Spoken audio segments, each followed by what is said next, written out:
Vamos abrir aí a nossa Bíblia aí em Mateus 5. Vamos recapitular aqui algumas coisas. Nós estamos trabalhando aí nessas últimas terças, nas próximas terças, nós estamos trabalhando o desenvolvimento, né, da nossa espiritualidade, o desenvolvimento da espiritualidade na jornada cristã. Nossa primeira aula nós vimos um pouco a respeito do nosso chamado, né, o que é de fato o chamado de Deus para a nossa vida, que não diz a respeito daquilo que nós podemos fazer, mas diz a respeito do lugar que nós ocupamos diante dele. Nós vimos a respeito, né, da nossa identidade como sacerdotes, né, que é de ministrarmos ao Senhor, de desfrutarmos desse lugar da presença dele. Nós vimos o sacerdócio que ele é exercido em 3 esferas: primeiro ao Senhor, aos santos e depois ao mundo. Então nós desenvolvemos um pouco isso. Nós também vimos a respeito da nossa identidade enquanto discípulos de Cristo. E na última aula nós começamos a trabalhar o Sermão do Monte, né? Então, terça passada nós ficamos ali nas bem-aventuranças. Vamos dar uma recapitulada, né, a respeito das bem-aventuranças para a gente dar continuidade no capítulo 5 de Mateus. Então, primeiro a gente entendeu que o Sermão do Monte foi uma pregação de Jesus, né, o próprio Filho de Deus, que conhece a vontade de Deus, revelando aos discípulos a vontade do Pai, né, a partir desse discurso, desse sermão que ele fez ali naquele lugar alto, que a gente não sabe se de fato era uma montanha, mas a gente sabe que era um lugar montanhoso. Ele ali com seus discípulos começa a ensiná-los, né, através desse sermão. E a gente viu que o Sermão do Monte, ele é uma aula de Jesus aos seus discípulos. Ele é uma revelação da vontade de Deus para o seu povo. É a constituição legislativa do reino de Deus. Foi o maior discurso de Jesus que nós temos registrado, né? Uma descrição de quem de fato é um discípulo de Cristo. E foi um ensino, né, que nos traz aspecto de toda a vida, né? Desde a espiritualidade, os desafios do dia a dia, trabalha questões relacionadas a dinheiro, relacionamento, santidade, como interpretar e praticar a lei, quem é Deus, né? A gente vê tudo isso ali no Sermão do Monte, que a gente encontra tanto em Lucas, mas a versão mais completa que nós temos da descrição desse sermão de Jesus é o que nós estamos trabalhando, que é Mateus 5, 6 e 7, né? E aí nós começamos pelas bem-aventuranças, e aí a gente viu, né, o que é ser bem-aventurado, né? Bem-aventurado significa feliz. Isso nos traz, né, que a felicidade, ela faz parte do propósito de Deus para nós, mas não é uma felicidade conforme o mundo vê, né, mas é uma felicidade que é baseada no nosso relacionamento com Cristo. Então nós vimos um pouco a respeito disso, né? E aí nós vemos que essas 5, né, nós começamos a enxergar as bem-aventuranças. Quem lembra a figura que a gente usou em relação às bem-aventuranças? Que são as 8 sementes, né, que o Senhor deseja que frutifique no nosso coração, né? Que a gente viu, né, o nosso coração como essa terra, né? E essas bem-aventuranças como 8 sementes que o Senhor deseja que seja cultivada e que frutifique em nossas vidas. E aí vamos dar uma recapitulada nas bem-aventuranças? Alguém pode ler para mim, por favor? Aí do 1 ao 12, por favor. Mateus 5. Jesus, vendo a multidão, subiu a um monte e, assentando-se, aproximaram-se dele e os seus discípulos. E, abrindo a sua boca, os ensinava, dizendo: Bem-aventurados os pobres de espírito, porque deles é o reino do céu. Bem-aventurados são os que choram, porque eles serão consolados. Bem-aventurados os mansos, porque eles herdarão a terra. Bem-aventurados os que têm fome e sede de justiça, porque eles serão fartos. Bem-aventurados os misericordiosos, porque eles alcançarão misericórdia. Bem-aventurados os limpos de coração, porque eles verão a Deus. Bem-aventurados os pacificadores, porque eles serão chamados de filhos de Deus. Bem-aventurados os que sofrem perseguição por causa da justiça, porque deles é o reino dos céus. Bem-aventurados sois vós, quando vos injuriarem e perseguirem e mentindo disserem todo mal contra vós por minha causa. Exultai e alegrai-vos, porque grande é o vosso galardão nos céus, porque assim perseguiram os profetas que foram antes de vós. Até o 12, por favor. Então, aqui a gente vê as 8 bem-aventuranças, né?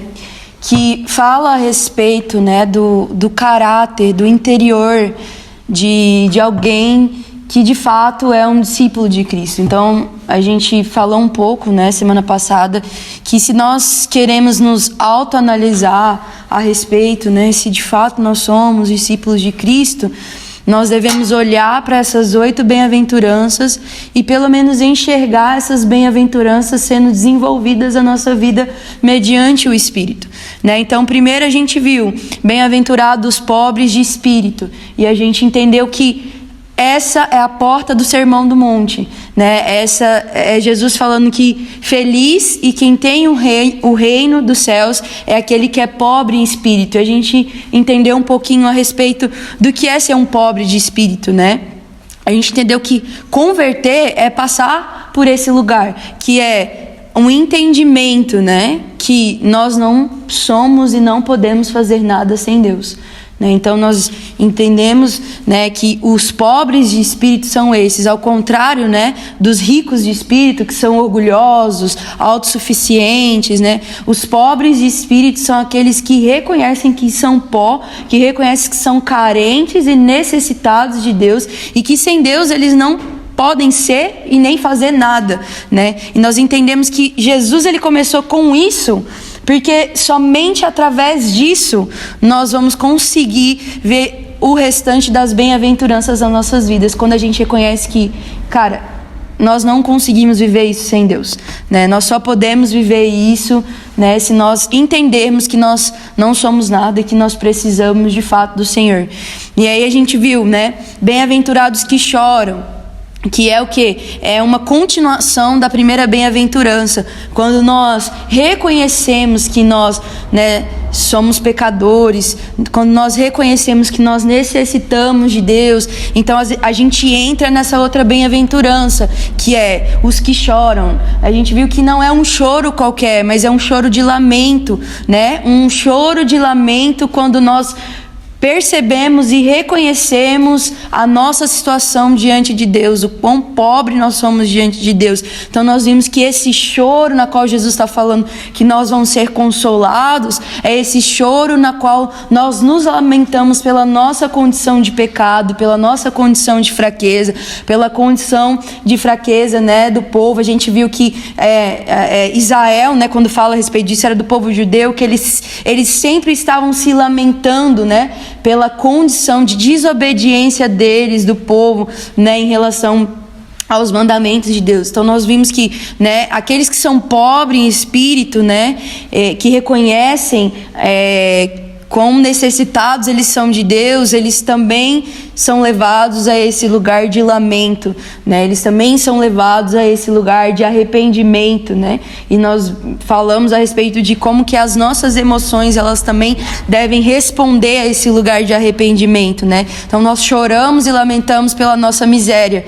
E aí depois a gente viu bem-aventurados os humildes e os mansos, né? E nós entendemos que ser manso e humilde não é ser bobo, não é ser passivo e muito menos está ligado a uma condição da nossa personalidade, né? Ao contrário, nós vimos que isso não é uma característica natural. Na verdade, o Sermão do Monte está falando de uma característica espiritual que é desenvolvida a partir do nosso novo nascimento e a partir do nosso caminhar com o Espírito Santo, né? Então, um manso, né, ser manso e humilde não é uma condição natural. Na verdade, nós vimos que era o quê? É o próprio Cristo sendo formado em nós. Diz a respeito, né, de alguém que é bondoso, diz a respeito de gentileza, de ausência de pretensão, né, de ausência de autocontrole, e também está ligado, né, a ser ensinável, né, e nós vimos que tudo isso é uma descrição de quem Cristo é,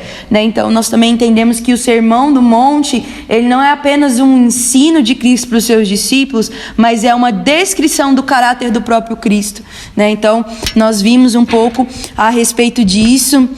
Depois nós fomos para bem-aventurados que têm fome e sede de justiça, né? E o fome e sede de justiça é nós desejarmos ser santos e retos em todas as áreas da nossa vida, mas também desejar, né, que o mundo ele seja livre do poder e dos efeitos do pecado. Então a gente viu, né, que a plena justiça ela só vai ser estabelecida, né, com a vinda de Cristo, com o estabelecimento, né, do reinado completo de Cristo sobre a terra. Mas nós vimos que se nós estamos falando de sermos parte desse reino que é e ainda não, nós precisamos entender e viver conforme as leis desse reino. Então, se o reino de Deus é um reino de justiça, então nós também, enquanto discípulos de Cristo, enquanto igreja de Cristo, nós também já andamos nessa medida, né? Que é uma medida de justiça, é uma medida de retidão, né? E a gente viu que a fome e a sede não são algo passageira, né? É algo que nós sentimos todos os dias e algo que permanece nos incomodando enquanto nós não fomos plenamente satisfeitos, né? E a vida do cristão, ela deve ser caracterizada por esse anseio de justiça, não uma justiça, né, somente humana, né, mas a justiça também de Deus que virá mediante Cristo. E a gente até falou a respeito de uma frase de Taskers que define, né, que os que têm fome e sede de justiça são os que, por ansiarem ver o triunfo final de Deus sobre o mal e o seu reino plenamente estabelecido, são aqueles que anseiam também eles próprios por serem justos e retos, né? Então nós vemos a respeito do que é, né, se é alguém que tem fome e sede de justiça, é alguém que anseia, né, por reinado de Cristo plenamente sobre a terra, mas é alguém que vive uma vida justa e uma vida reta. E nós, prosseguindo, nós vemos aí os bem-aventurados são os misericordiosos, e a gente viu que a misericórdia, ela é um atributo de Deus, um atributo comunicável de Deus, né? E a misericórdia, a gente viu como a misericórdia divina, ela é algo impressionante. E nós vimos que ser misericordioso, ser misericordioso tem a ver com o quê? Com o se compadecer do outro, né? É alguém que não é voltado apenas para si mesmo, né? Mas é alguém que se compadece do outro. A gente viu que misericórdia é se mover em bondade, né, ao miserável, ao aflito, é se voltar em compaixão àqueles que sofrem, né? E a gente viu que essa é uma medida do Senhor para nós, que isso não tem a ver com uma ideologia política, né? Mas isso é uma característica, um chamado de Deus para nós, né? Que a verdadeira religião, na qual Paulo diz, é o quê? Assistir os órfãos, as viúvas, os aflitos, né? Então a gente viu que essa também é uma característica de alguém que é um discípulo de Cristo, alguém que se move em misericórdia, né? E uma vez que a gente tem consciência da misericórdia do Senhor para conosco, né, de Jesus para conosco, fica mais fácil nós exercermos misericórdia com o pecador, com o miserável, com o aflito. Então, a gente vê também aí no versículo 8, né, que o Senhor fala, bem-aventurados limpos de coração, e a gente viu que isso não tem a ver com alguém que não peca, mas alguém que é transparente, alguém que reconhece, né, que não tem problema em se expor, que não tem problema em confessar, em transparecer aos outros as suas dificuldades, as suas tentações, as suas fraquezas, né? A gente viu um pouco disso, a gente fez um paralelo ali com Davi, né? Que Davi, ele era um homem que ele pecava, mas ele reconhecia, né, diante de Deus a sua fraqueza, né? E a gente viu o quão isso está ligado a nós sermos limpos de coração, né? Que o ser limpo é aquele que está em constante limpeza, né? Pela palavra, pelo Espírito, não é aquele que nunca peca, né? Porque nós vimos também, né, que as Escrituras nos diz que aquele que fala que não peca, ele é mentiroso, né? Então a gente entendeu que os limpos de coração, né? Aqueles que são limpos e que verão a Deus, né? Aqueles que são transparentes, né? Aqueles que não escondem, né, os seus pecados, mas que pedem o Senhor, né, para sondá-los, examiná-los, e que pede o Senhor, né, para os limpar, como Davi, ele sempre orava pedindo isso ao Senhor. E aí depois nós vimos bem-aventurados pacificadores, e a gente viu, né, que o pacificador, em primeiro lugar, é uma pessoa pacífica, né? É alguém que não procura provocar briga, que não procura provocar discórdia, conflito, mas é também aquele que procura estabelecer a paz e a reconciliação. E nós vimos um pouco disso terça-feira passada, de como que nós fomos, né, reconciliados, né, com Cristo, e nós recebemos de Cristo e também esse ministério de sermos reconciliadores, né? Então nós vimos que essa é uma característica de um discípulo de Cristo, essa é uma característica, né, do caráter de alguém que é um discípulo de Cristo, é alguém que é pacificador, que não provoca, né, as brigas, as contendas, mas alguém também que promove paz, que promove reconciliação, né? E por último, a gente viu que os bem-aventurados são aqueles que são perseguidos. Mas perseguidos por quê? Por causa da justiça, né? Então nós vimos que o ser perseguido, né, não é uma qualquer perseguição, né? Não é a respeito de ser perseguido por algo que faz ou que fala. Não é ser perseguido por ser, sei lá, de um lado político, nem nada disso, mas nós vimos que ser perseguido por causa da justiça, né? E aí a gente fez uma relação que é inseparável, né? Que ser perseguido por causa da justiça é ser perseguido por causa de Cristo, porque não existe justiça fora da pessoa dele, né? Então nós vimos que aqueles que serão, aqui está falando, né, nesse contexto que Jesus está trazendo aqui, né? Está falando que serão aqueles que, por caminharem com Cristo, por se parecerem com Cristo, por terem uma vida e um caráter semelhante a Cristo, né, poderão ser perseguidos, né? Então a gente trabalhou um pouquinho a respeito disso, né, na última terça, e a gente parou as bem-aventuranças ali e a gente fez uma análise, né? Porque a gente olha para tudo isso e a gente pensa, talvez assim, cara, isso é um padrão muito, muito alto, né? E às vezes a gente olha para as bem-aventuranças e a gente olha para dentro de nós e a gente fala assim, cara, é impossível nós alcançarmos isso aqui, né? Mas aí a gente parou um pouquinho e pensou, como que a gente vai alcançar essas bem-aventuranças? A gente entendeu que é uma obra do Espírito em nós, né? Então por isso que as bem-aventuranças era uma mensagem ali não para a multidão, mas era para os discípulos, né? Era para aqueles que foram chamados a caminhar com Cristo, eram os que são nascidos de novo e que recebem o Espírito, e é o Espírito que nos auxilia e começa a formar em nós o caráter de Cristo. Então a gente entendeu que não é na força do nosso braço, porque a gente nem consegue, na verdade, né? A gente nem consegue viver plenamente essas bem-aventuranças por nós mesmos, né? Mas a gente entende que quando nós nos submetemos a uma vida no Espírito, né? A gente entendeu, né, que é impossível para o homem natural viver completamente essas bem-aventuranças, mas é totalmente possível para aqueles que nasceram de novo e que estão em Cristo, pois o Espírito Santo é aquele que trabalha no nosso interior a fim de formar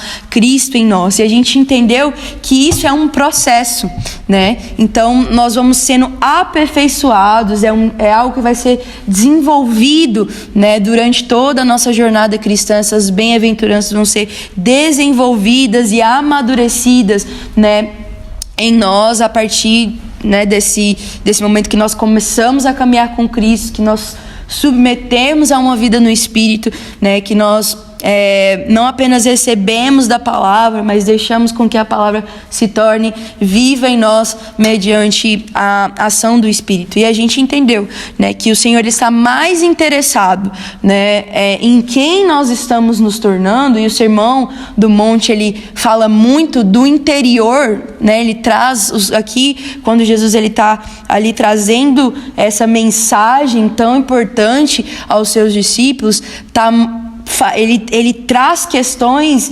interiores que muitas vezes confronta, né, o exterior. E a gente vai ver um pouco a respeito disso aqui, né, no desenvolvimento aqui dos próximos versículos aqui de Mateus 5, né? Mas um resumo, né, dessas 8 sementes, né, que precisam ser cultivadas em nós, né, mediante ao Espírito. Mas eu quero abrir, se alguém quer compartilhar um pouco mais a respeito. Às vezes voltou para casa, terça-feira passada o Senhor ministrou algo, ou se lembra de algo que foi falado terça-feira passada e que quer acrescentar aí. Eu estava estudando sobre, né, a aula. Uhum. E aí o que eu anotei, Débora, foi o que tu acabou de falar. É só para reforçar assim que o que me chamou a atenção, né, tanto da primeira bem-aventurança que Jesus fala, como do intuito mesmo da bem-aventurança, né? Eu anotei assim, dizendo assim que o cerne do sermão de Jesus foi trazer à nossa consciência problemas e realidades internas. Tanto que ele não começa falando do que se pode fazer ou do que se pode cumprir, mas sim de um olhar para o interior, de um olhar para o interno, e apontando para isso ele fala sobre a eternidade e também chama o arrependimento quando ele começa em pobres de espírito, né? Sim. Foi o que eu falei, felizes ou bem-aventurados são aqueles que estão convencidos do seu próprio pecado, que conhecem a si mesmos e que não conseguem obedecer os mandamentos, até mesmo que tinha judeus ali, tinha os discípulos que podiam também estarem com a mente presa ao que foi os mandamentos externos de Moisés, as leis. Então Jesus falou, bem-aventurados ou felizes são aqueles que estão convencidos do seu pecado e conhecem a si mesmos, conseguem entender e enxergar que são maus, miseráveis, cegos e nus diante de Deus, e que não são possíveis de cumprir totalmente as bem-aventuranças se não for por uma obra realmente do Espírito. Isso. E é por isso que a gente está trabalhando, né? Porque a gente está falando do desenvolvimento da nossa espiritualidade. E na próxima terça a gente vai começar a trabalhar coisas práticas, né? Para esse desenvolver da nossa espiritualidade, né? Mas não tem como nós falarmos de coisas externas sem primeiro trabalharmos o nosso interior, né? E a gente viu que Jesus ele foi muito enfático nisso. Ele começou a trabalhar questões que envolvia interno, porque a gente vê Jesus confrontando no Sermão do Monte o que os escribas e os fariseus, que estavam, né? A gente vai desenvolver um pouco mais isso aí daqui a pouco, mas que estavam ligados aos rituais e às coisas externas, mas o interior deles estavam totalmente corrompidos, né? E esse não é o desejo do Senhor para nós, né? Por isso que nós também começamos a falar da nossa identidade, começamos a entender de fato o que é o nosso chamado, para nós não cairmos nesse erro de acharmos que são coisas externas, mas entender que o externo ele vai refletir aquilo que está sendo construído no nosso interior, mediante o Espírito, né? Então, o Sermão do Monte é bem isso, sabe? E eu acho que é o ponto crucial para a gente a respeito do Sermão do Monte. É entender isso, é entender o coração de Jesus ali em trazer essas questões internas, né? Que diz a respeito do nosso caráter enquanto discípulos de Cristo. E mais alguém quer falar alguma coisa, completar algo aí a respeito das bem-aventuranças? Então vamos dar sequência aí, então. Agora a gente vai falar um pouquinho aí, um título aqui da minha Bíblia, né, tá? O sal da terra e a luz do mundo. A gente vai falar um pouco da influência do cristão, né, em Mateus 5, do 13 ao 16. Alguém pode ler, por favor? Vocês são o sal da terra, mas se o sal perder o sabor, para que servirá? É possível tornar salgado outra vez? Será jogado fora e pisado pelos que passam, pois já não serve para nada. Vocês são a luz do mundo. É impossível esconder uma cidade construída no alto de um monte. Não faz sentido acender uma lâmpada e depois colocá-la sobre um cesto. Pelo contrário, ela é colocada num pedestal de onde ilumina todos que estão na casa. Da mesma forma, suas boas obras devem brilhar, para que todos as vejam e louvem seu Pai, que está no céu. Então aqui, Jesus ele traz uma metáfora, né, a respeito de sal e luz, e nos mostra a influência, né, de um cristão na comunidade, caso ele tenha o verdadeiro caráter cristão. Olha, você vê que interessante. Antes de Jesus falar a respeito da influência dos discípulos, primeiro ele trabalhou o quê? As bem-aventuranças, o caráter dos discípulos. Por quê? Porque a influência, ela é um reflexo do quê? Do caráter. Então Jesus começou ali, ó, batendo ali nos discípulos e trazendo o quê? Uma contracultura, né? A gente viu a respeito disso, porque a cultura do mundo, ela traz algo totalmente oposto àquilo que Jesus está trazendo para nós, né? Só que aqui, Jesus ele já começa a trazer um pouco a respeito da influência de alguém, né, que tem esse caráter de Cristo, né? E apesar dos pensamentos e dos valores cristãos eles serem opostos ao do mundo, né, o chamado de Cristo aos seus discípulos não é isolar-se do mundo, né? Lembra lá da primeira aula quando a gente falou do sacerdócio? O sacerdócio, ele é a Deus primeiramente, mas depois ele é o quê? Ele é os santos, mas ele também é ao mundo, né? Então, nós precisamos entender isso, né? Que o chamado não é nós isolarmos, né, do mundo, não é a gente só passarmos, né, a vida inteira ali, só ali diante de Deus, né? Mas é a partir, né, do nosso sacerdócio a Deus, de ministrarmos a Deus e sermos ministrados por Deus, né? A partir desse lugar, nós ministramos ao mundo, né? Então, não é um chamado para nós nos isolarmos, mas é estarmos presentes no mundo, envolvidos com Ele, não para beber das filosofias, né, do mundo, mas para abençoar o mundo com o quê? Com o nosso caráter e com a nossa vida, né? Então, o cristão, ele não deve viver a sua vida isoladamente, né? Não é sobre o enclausuramento religioso, né? Mas sim de se envolver e influenciar o mundo com um estilo de vida que é diferente do estilo de vida do mundo, né? E antes, né, de Jesus ser crucificado, inclusive ele, na sua oração, na oração de Jesus por nós, ele ora ao Pai a respeito disso. Quer ver? Alguém abre para mim lá em João 17 e lê do versículo 15 ao 18.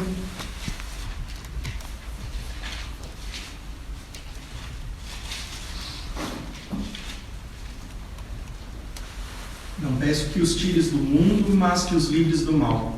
Não sou do mundo, como eu do mundo não sou. Santifica-os na verdade. A tua palavra é a verdade. Assim como tu me enviastes ao mundo, também eu os enviei ao mundo. Então, aquele que nasceu de novo, que é uma nova criatura em Cristo, ele é alguém que não mais pertence a esse mundo, né? Mas ele está presente nesse mundo. E Deus, ele não, né, o que Jesus estava orando aqui, ele orou para que o Senhor não nos retirasse do mundo, né? Então Jesus, ele não estava ali querendo tirar os discípulos do mundo, ao contrário, Jesus, ele os envia ao mundo, né? Da mesma forma que que Jesus, ele foi o Filho de Deus que foi enviado por Deus ao mundo para abençoar o mundo e para revelar o caráter e a vontade do Pai. Assim também Cristo, ele enviou os discípulos ao mundo. Enviou os discípulos para quê? Também para abençoar e para revelar o caráter e a vontade do Senhor. Então, aqui Jesus ele está definindo a influência que os seus discípulos eles teriam no mundo. Então aqui, né, quando Jesus está falando para os discípulos a respeito, né, de serem sal da terra e luz do mundo, aqui Jesus ele está definindo a influência que os seus discípulos eles teriam no mundo. E cara, é incrível pensar que ele referiu a ser sal, quando ele se refere a ser sal e luz do mundo, ele se refere a alguns poucos camponeses e pescadores. Jesus pegou aqueles homens simples, humildes para andar com ele, primeiramente, né? E ele pegou esses homens simples e ele falou para eles: olha, vocês são sal e são luz desse mundo. Cara, e isso assim é algo incrível de se pensar, sabe? Porque aquilo realmente era algo muito grande para aqueles homens simples, sabe? Só que aqui o Senhor nos ensina algo muito pontual. Ele nos ensina que a forma com que os seus discípulos eles influenciam a sociedade não tem a ver, né, com nós ocuparmos altos cargos políticos, né, como muitos querem dizer, não tem a ver, né, com ser mestres renomados, não tem a ver com, né, ser grandes diplomatas, e nem tem a ver com ser grandes teólogos, conhecedor da lei e pouco praticante da lei, né? Mas a influência que Jesus está falando aqui dos seus discípulos, ela se daria pelo estilo de vida santo e piedoso dos discípulos.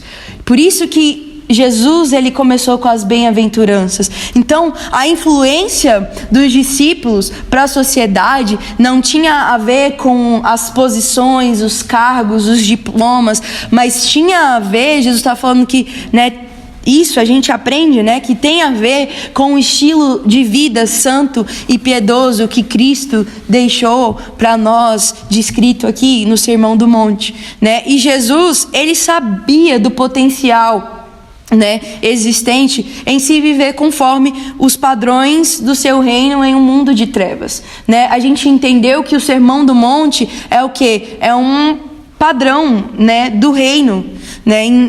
E Jesus ele está aqui trazendo isso para os seus discípulos, e nós precisamos entender que não existe nada mais poderoso e influenciador do que o próprio Evangelho de Cristo, né? E o estilo de vida que ele nos trouxe aqui no Sermão do Monte. Então, nós abençoamos o mundo, meus amigos, né, por causa do caráter de Cristo que está sendo formado em nós mediante a obra do Espírito. Não é por conta, né, das nossas estratégias, das nossas posições, dos nossos cargos.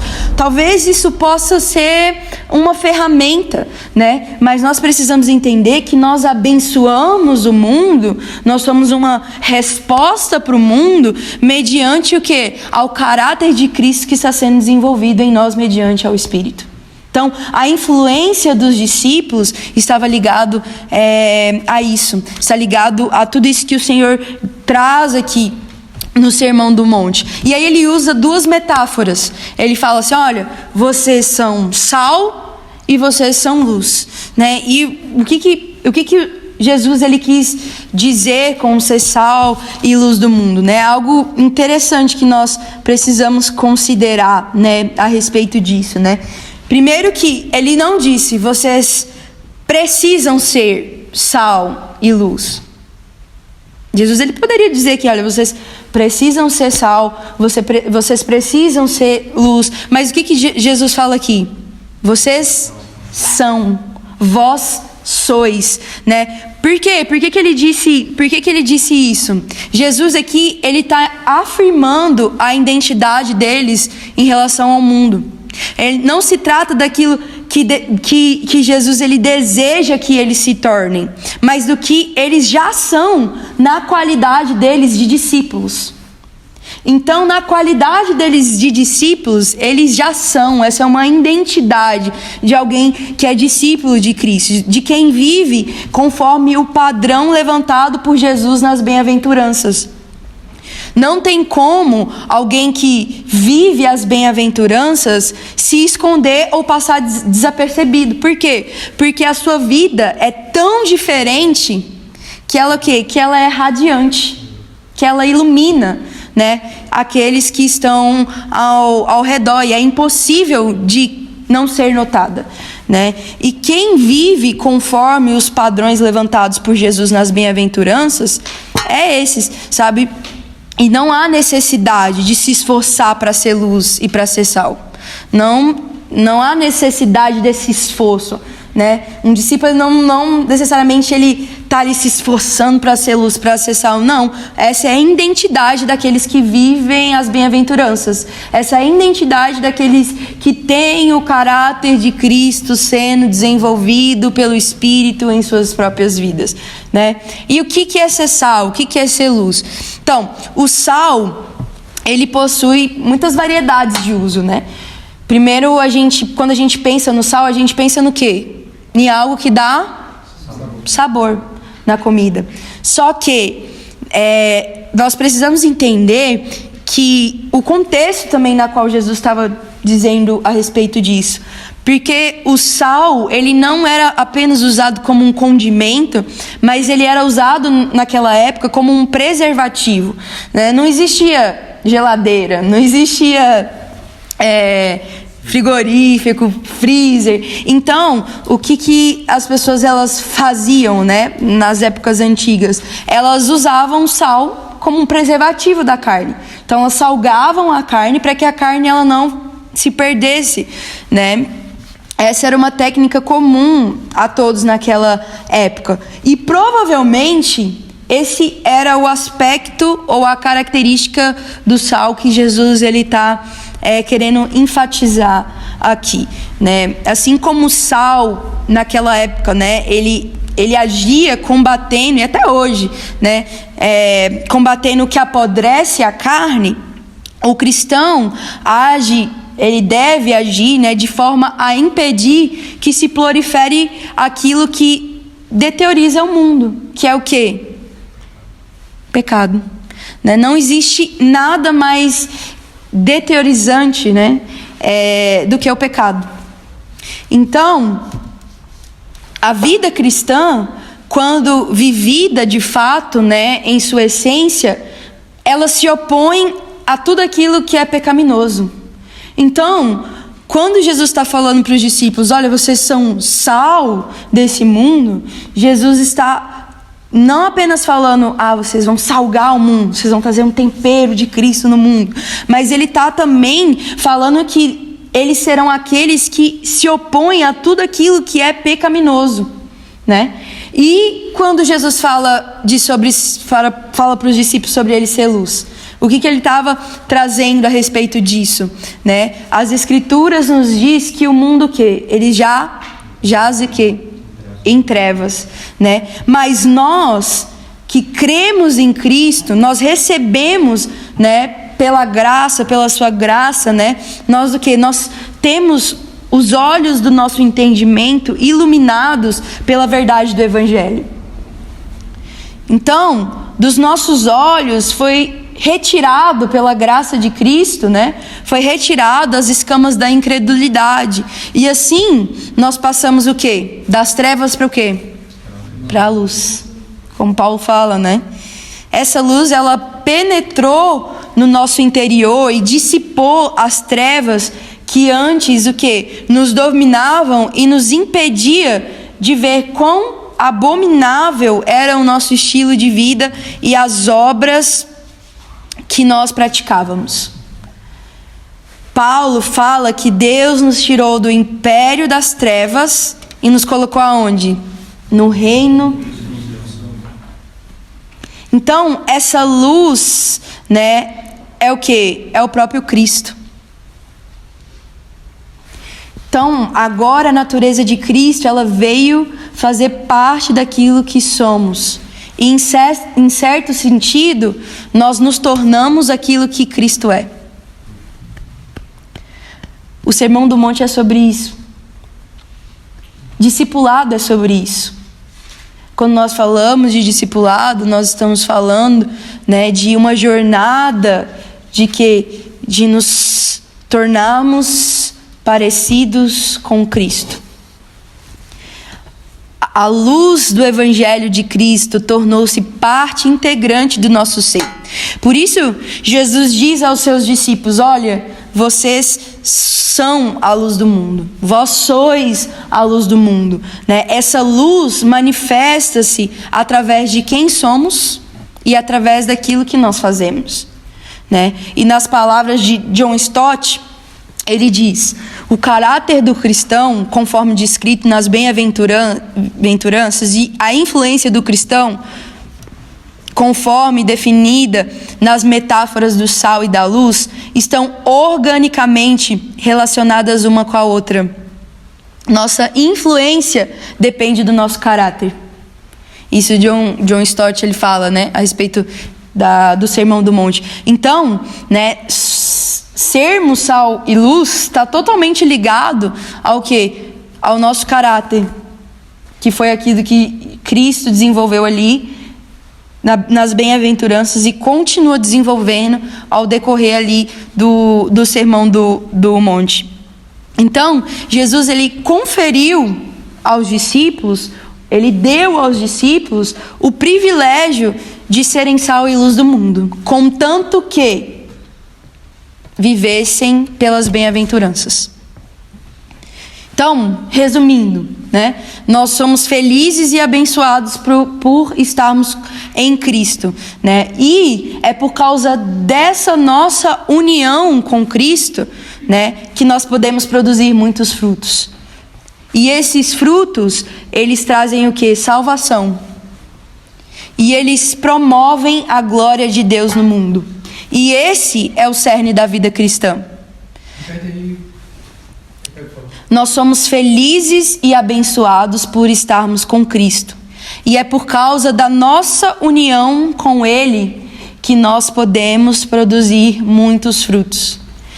E esses frutos, eles trazem salvação e promovem a glória de Deus no mundo.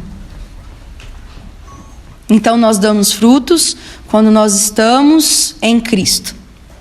A gente vê isso lá em João 15, né? E esses frutos trazem salvação e promovem a glória de Deus no mundo. E esse é o cerne, né? Esse é o apontamento da vida cristã.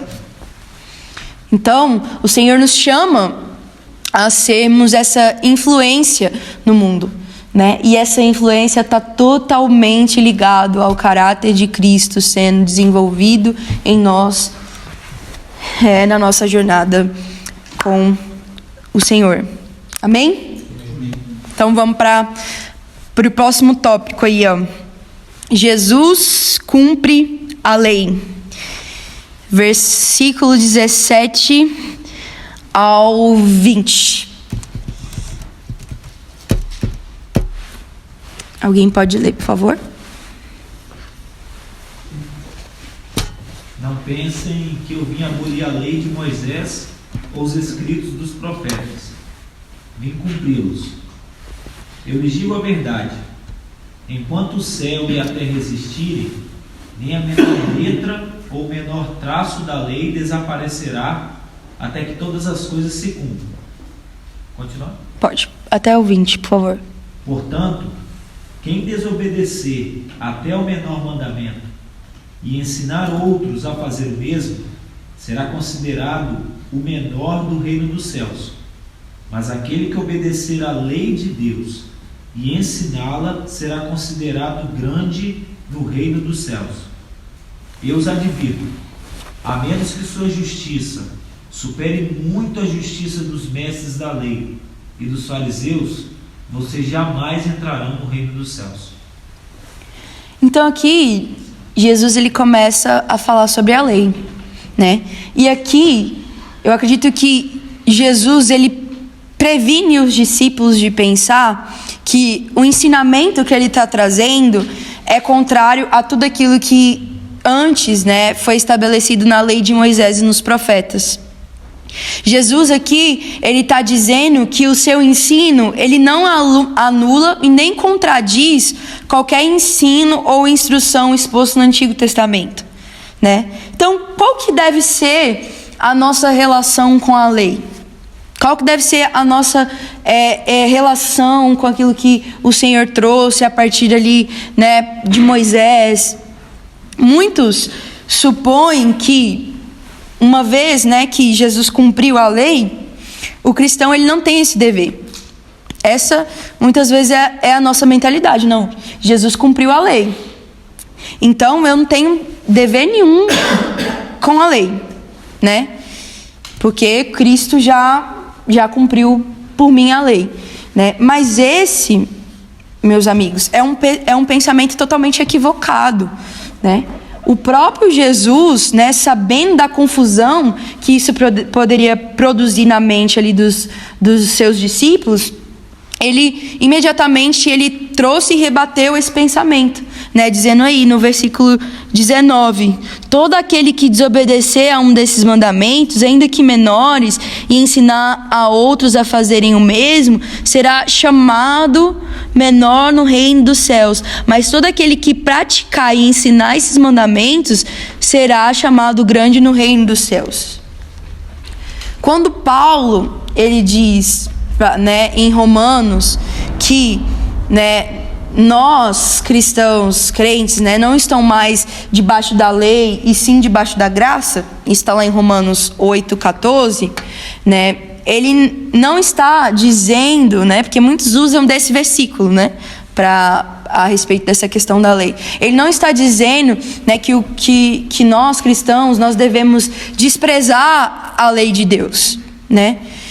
Nós não estamos debaixo da lei no sentido de que, né, nós não estamos mais sujeitos à penalidade ou à condenação da lei.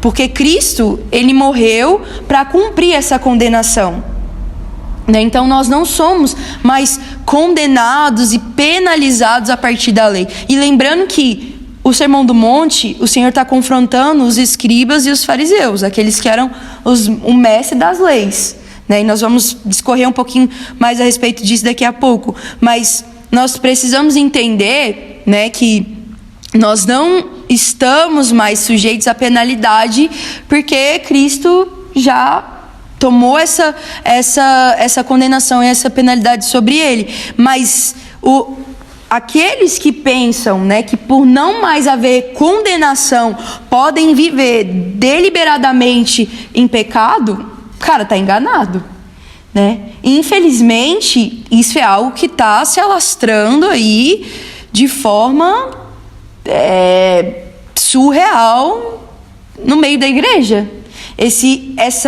Né, a hipergraça, né, um evangelho, né, que fala a respeito do sacrifício de Cristo e aí começam a viver deliberadamente no pecado, né, achando que não, Cristo me salvou da condenação, então eu posso viver aqui, né, da forma que eu quiser, do jeito que eu quiser, porque eu, né, já sou salvo mediante o sacrifício de Cristo.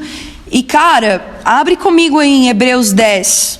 Alguém lê para mim Hebreus 10, versículo 26 ao 29. Olha só o que o autor de Hebreus diz a respeito disso. Hebreus 10, 26 a 29. Quem achar pode ler, por favor.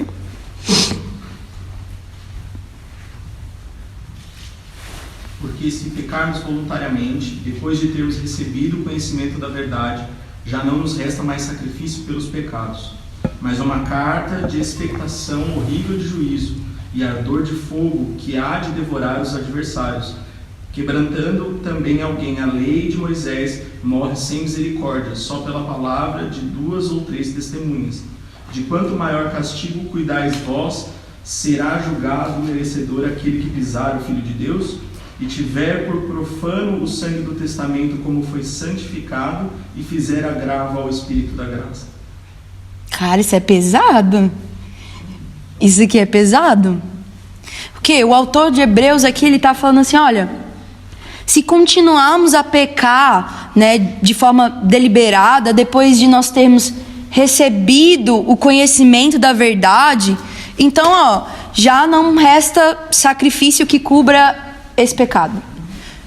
Pois pessoas que assim se comportam, né, são aquelas que insultam o Filho de Deus, que trata como comum ou profano o sangue que nos santificou e menosprezam o Espírito Santo que concede graça. Cara, isso é muito pesado. Isso confronta esse evangelho, sabe? Então, se a gente peca deliberadamente, conhecendo a verdade do evangelho, é como se a gente estivesse falando que o sacrifício de Cristo não foi suficiente. Hebreus 10, 26 a 29. E aqui o autor de Hebreus fala que nós estamos tornando profano o sangue que nos santificou.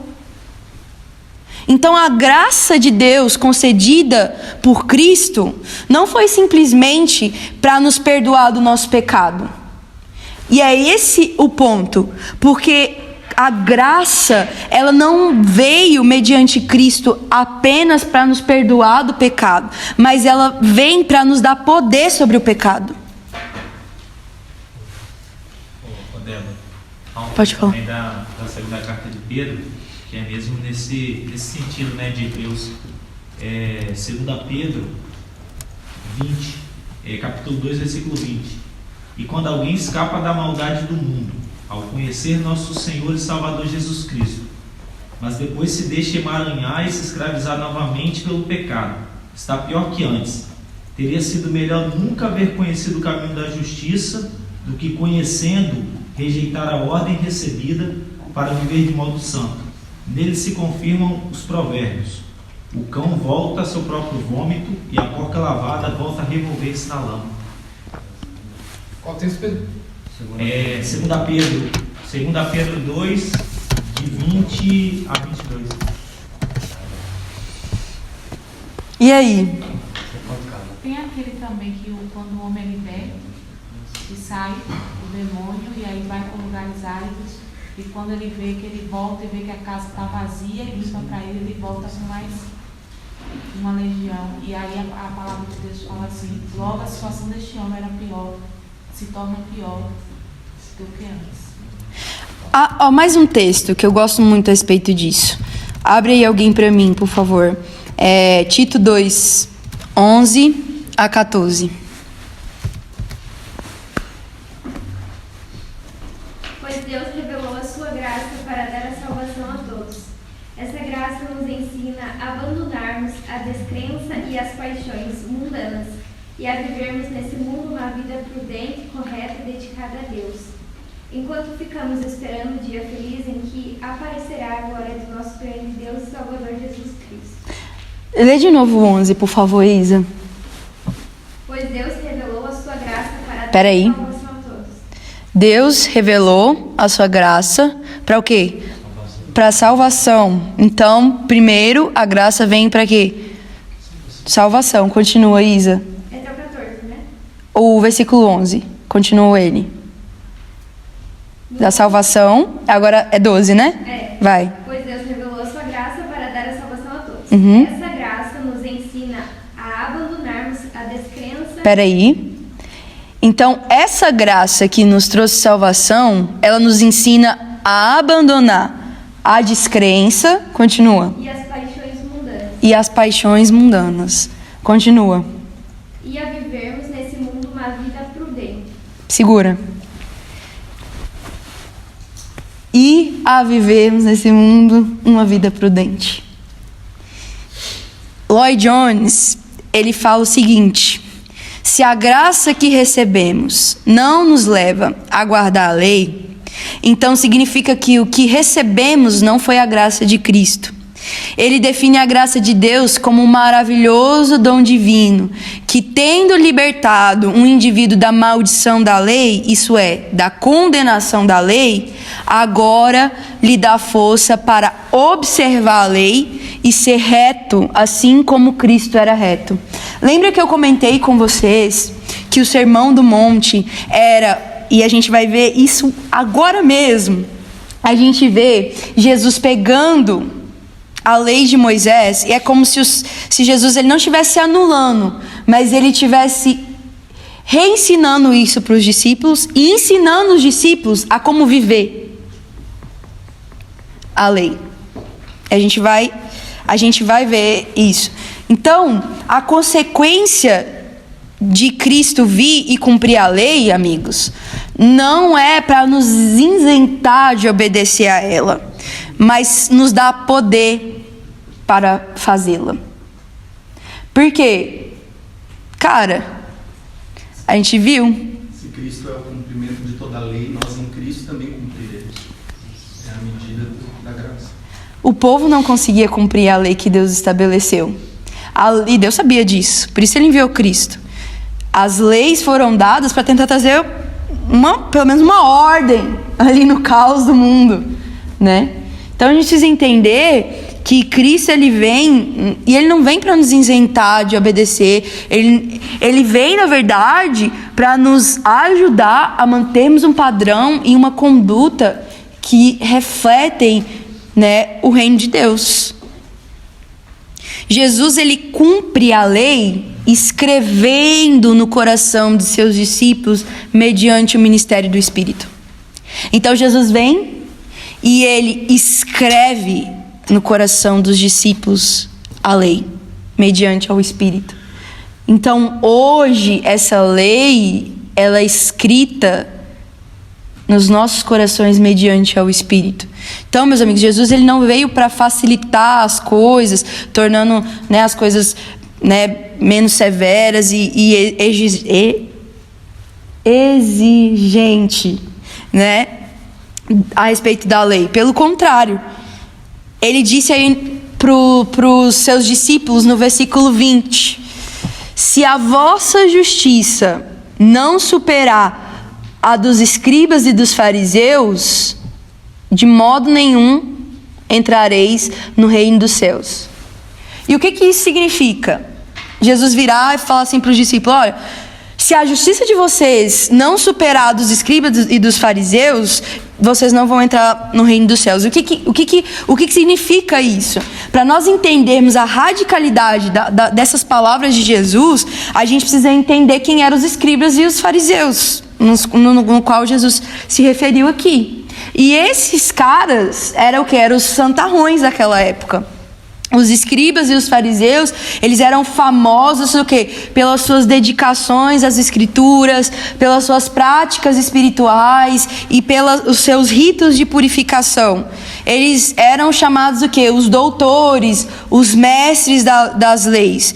Eles tinham, né, os escribas e os fariseus, eles tinham listados, né, todos os mandamentos e as proibições, não apenas da Torá, mas também, né, acrescentando também ao longo dos anos as tradições judaicas. Então, os escribas e os fariseus, eles tinham ali todas as proibições, todos os mandamentos, eles tinham ali todas as tradições judaicas, e eles seguiam aquilo à risca, e eles ensinavam e eles impunham isso às pessoas. Eles eram a representação do sal, da conservação.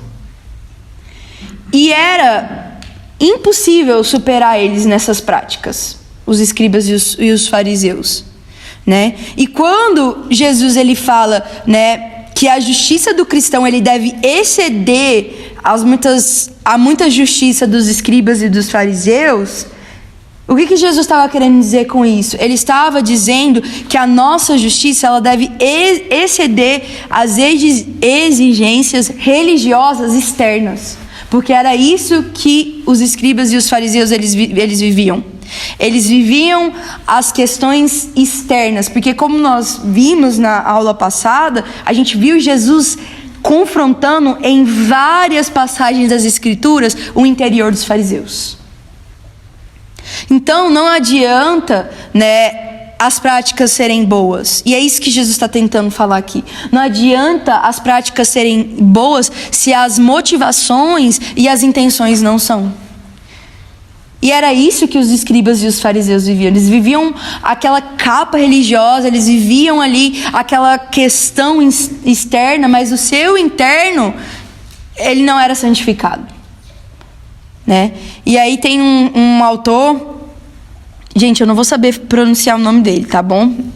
Mas ele fala o seguinte: Jesus, ele não enfraqueceu a lei, pelo contrário, ele a libertou da jaula em que os fariseus haviam aprisionado a lei, dando-lhe permissão para atacar nossos pensamentos e motivações mais secretos, para dilacerar a ingênua presunção de que somos capazes de guardá-las com as nossas próprias forças.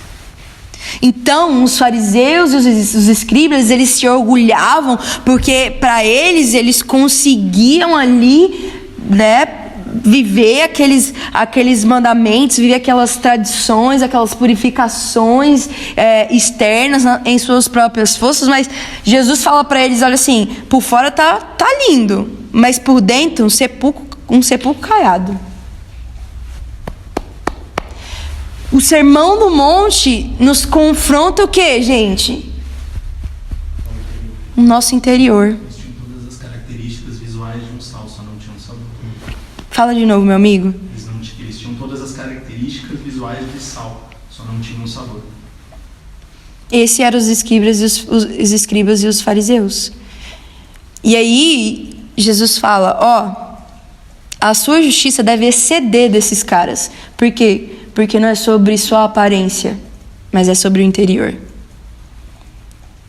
E aí, a gente vai agora para 6 tentações, que está aí no versículo 21 ao 48, mas a gente vai ler aos poucos, tá bom? Aqui agora, meus amigos, é que o bicho pega também. Como se não bastasse ali as bem-aventuranças, agora vem aqui 6 tentações. E aqui, Jesus ele começa a fazer uma reinterpretação da lei. É uma aula aqui sobre leis e mandamentos. O que a gente vai ler aqui agora, o restante do capítulo 5, é uma aula de Jesus ali sobre as leis e os mandamentos. E ele vai pegar alguns mandamentos ali, e quando nós estamos falando dos mandamentos, nós estamos falando das leis que Deus deu ali para Moisés no Antigo Testamento, e ele vai pegar alguns desses mandamentos e ele vai não somente explicar o real sentido desses mandamentos, como ele vai ensinar a cumpri-los. E aí, vamos voltar naquela comparação, naquela imagem que a gente estava usando. O nosso coração é como um jardim, é como uma terra. As bem-aventuranças são o quê? As 8 sementes que o Senhor deseja que frutifique, né? Que sejam cultivadas e que floresçam nas nossas vidas. E agora, essas 6 tentações, nós vamos dizer que elas são como 6 ervas daninhas. A gente sabe que as ervas daninhas, elas tentam ali crescer ali junto, né, Normalmente elas crescem mais rápido do que a semente. Elas querem roubar o nutriente da terra. Aí, ó, fala aí de novo, gente aí. Me ajuda aí. Fala aí. Os cultivadores aí. Eu vi agora porque o meu senhor está plantando um jardim ali lá na casa. Uhum. E aí ele plantou toda a ervinha que é bonita, que fica verde. Só que a erva daninha ela já cresce ali no solo. E ela cresce primeiro que o jardim que ele plantou. Então o trabalho dele é remover para que o jardim continue crescendo. Sem danificar aquilo que já foi plantado. Eu queria fazer um comentário prático. Na época do colégio interno, que fiz curso de agricultura, o que era mais bizarro é que, por exemplo, você plantava cenoura e o professor falava, olha, eu recomendo vocês a todo dia olharem no canteiro, porque ele falou, vocês vão perceber com muita facilidade que a erva daninha, ela vai se formar, ela vai desenvolver muito mais rápido que a cenoura. Se vocês não limparem ela todo dia, Quando vocês forem precisarem mesmo colher, aplicar adubo, vocês não vão saber o que é cenoura e o que é erva daninha. Então tem muito a ver também, às vezes, com o nosso cuidado diário, né? Com a nossa atenção. Exatamente. Aqui nesse campo da tentação. Exatamente.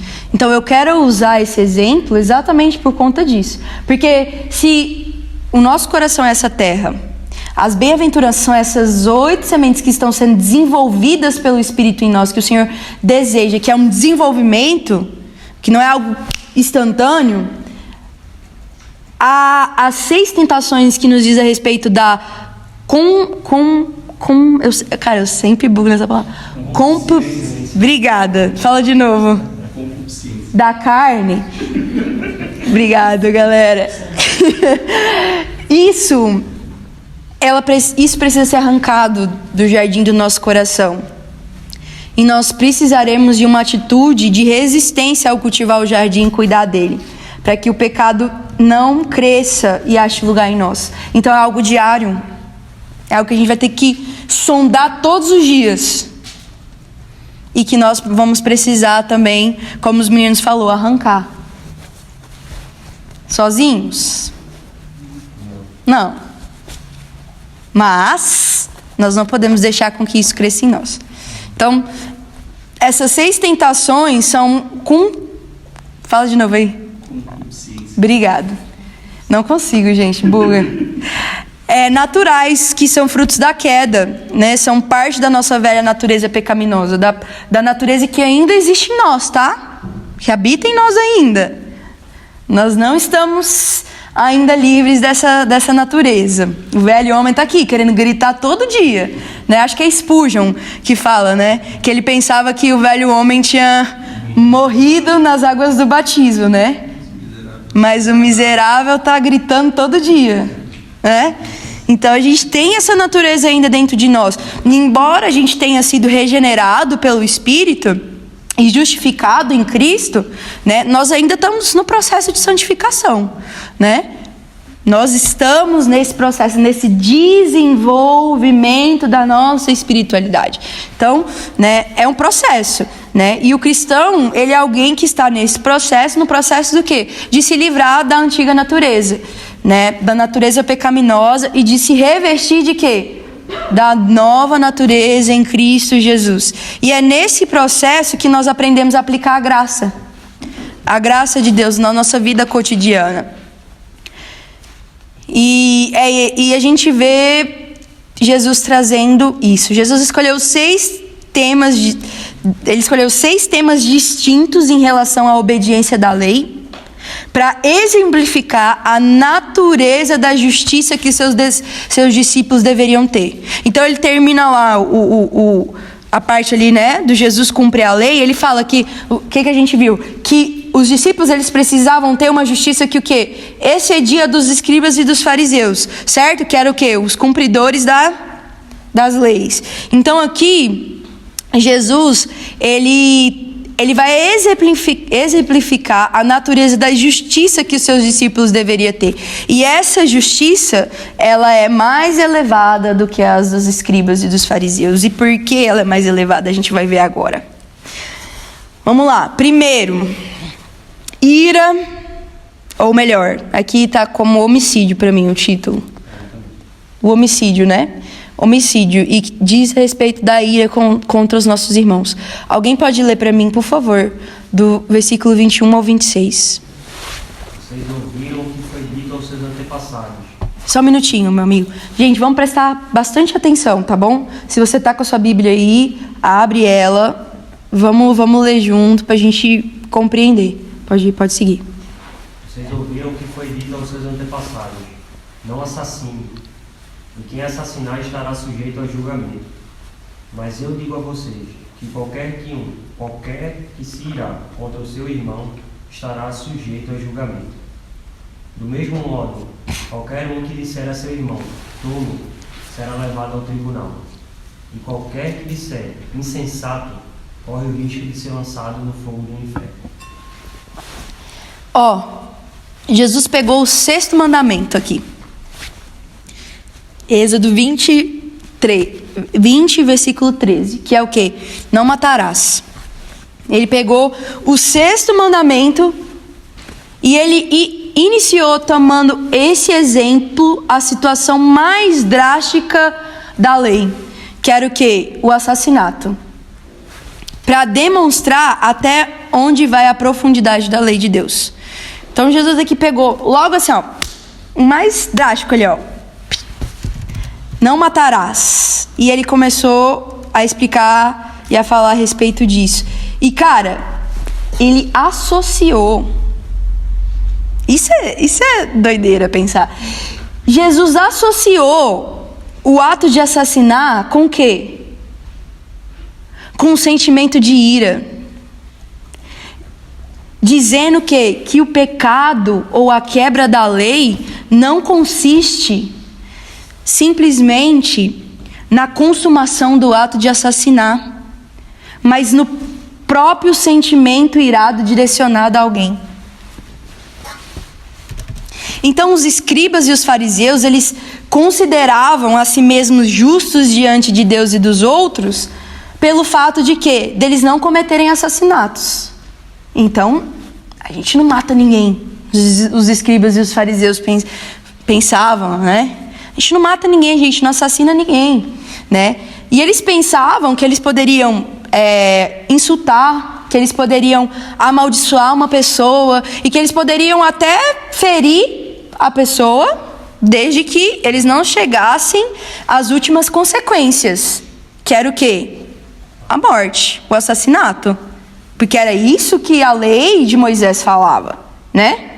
E cara, Jesus aqui, ele traz uma profundidade do real significado da lei para nós. E ele pega, e ele fala assim, ó, ele começa a confrontar isso. Por quê? Porque os escribas, eles pensavam ali que eles eram os bambambãs, porque eles não matavam ninguém. E por não chegarem, né, a fazer isso, eles pensavam que eles estavam cumprindo a lei de modo perfeito, né? Essa era a forma com que eles interpretavam. Eu posso só dar um... Sim? Eu acho que algo que simboliza bem isso é Caim e Abel, né? O assassinato Sim. de Abel começou antes do ato em si, né? Quando ele vê aquela cena, né? Quando ele tem a sua oferta rejeitada, né? Fala pra ele, né? Tanto que o Senhor chega e vai confrontar ele. O que aconteceu? Que teu semblante está desse jeito, né? O Senhor diz, isso que o Senhor preparou ele antes, né? Ele dizendo, cara, não ceda esse. O pecado está à porta, cara. Tipo assim, você está prestes a externar uma coisa que já está no seu coração. Então, acho que Caim e Abel simboliza bem isso. O assassinato começou no coração. Total. No meio da ofensa. Total.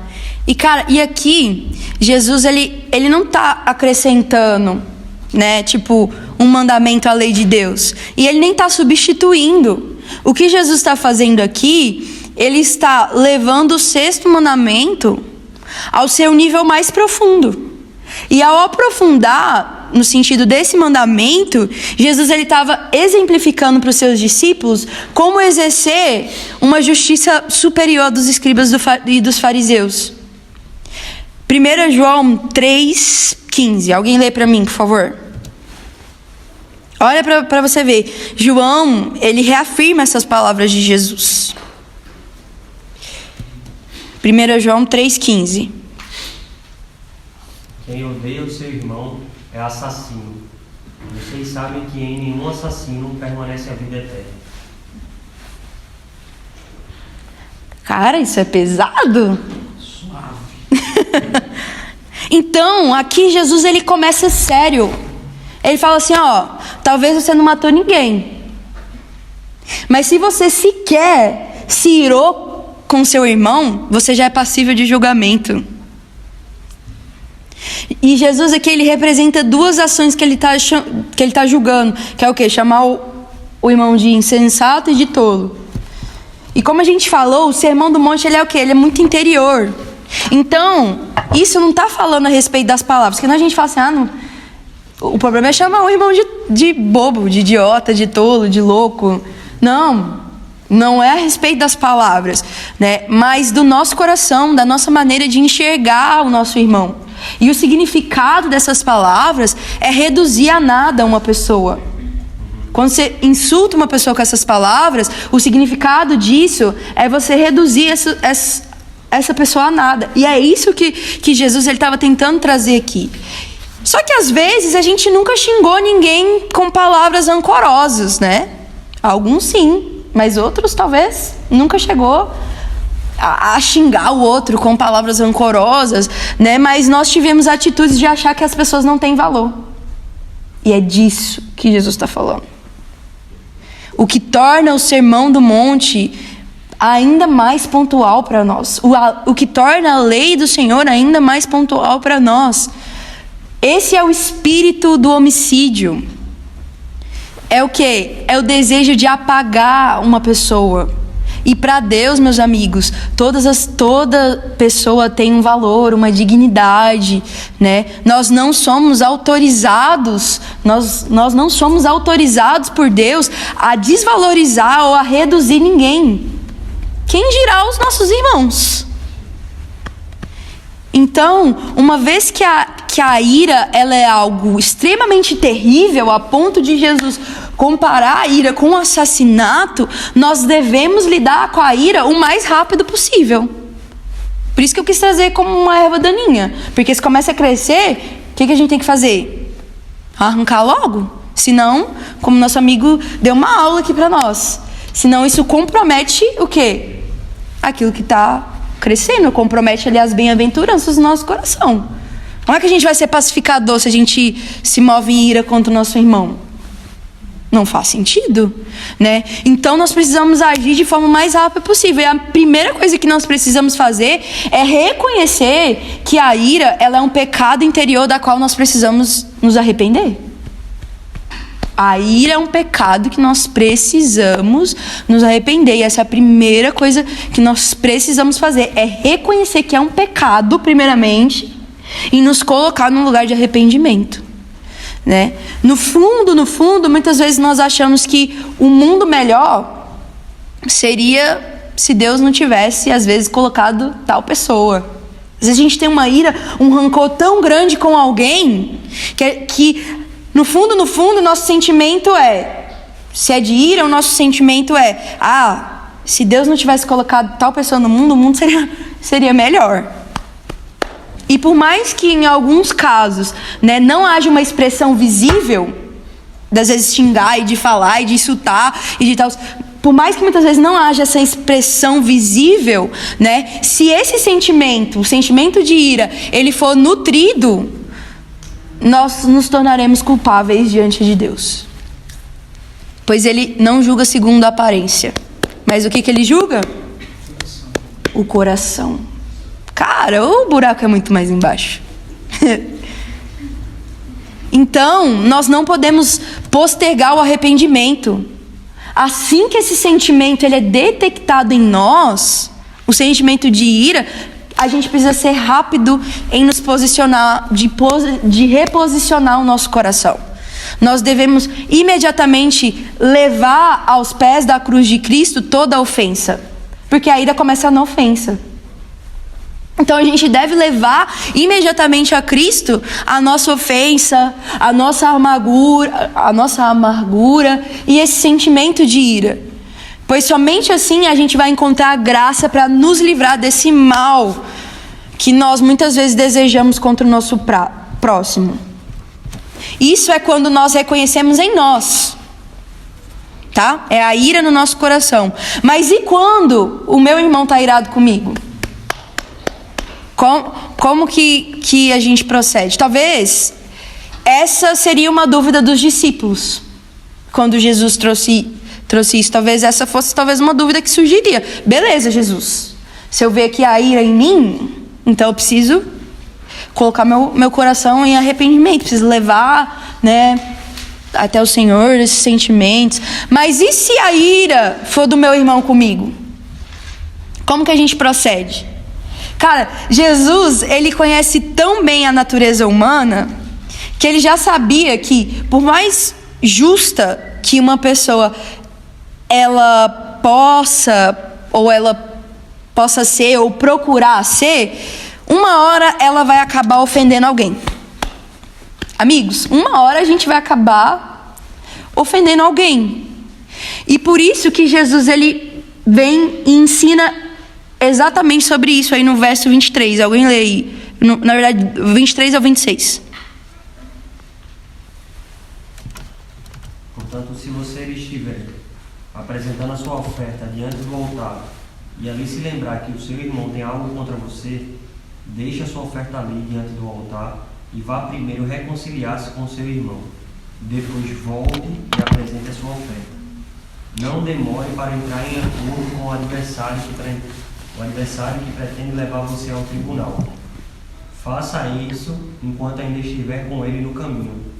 Caso contrário, ele poderá entregar você ao juiz, e o juiz entregá-lo ao guarda, e você poderá ser lançado na prisão.